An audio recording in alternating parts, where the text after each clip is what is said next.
Bon, et là, même si radio bango yoka na partout. Toza ba motoker. Alors ba kuluna ba onyo la biso makasi. Vraiment to sala te mukemwe oyo ba kataki motoker. O ba sala motoker.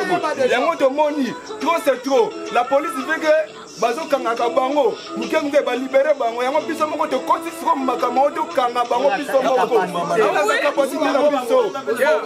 Trop c'est trop ba motoker bana to tomoki. Na suri to bombi po trop c'est trop.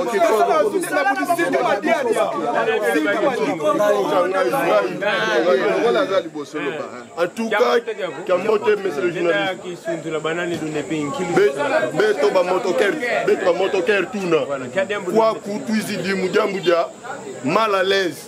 Petit ça la kwenda kuzia veni mpimpa donc zenga ba motoker le 8 mars collègue eto waenda baka bantu kukusnat banzenga mumoko donc di tuveni nganzi dia tuneti kwaku qui incapacité ya mfumu zetu parke nakabaka bakuluna 2 jours 3 jours kuba yamudi kwani kwa kivu tweti kiyuvula kitu feti sala beto ba population mudia ke no parke faut pas ki kuluna kenda ka mvimba mpe katwa moni diako en tout cas tout lembe le trop c'est trop dia tutusi di kwa kukusheni ya kangu ça fait kwenda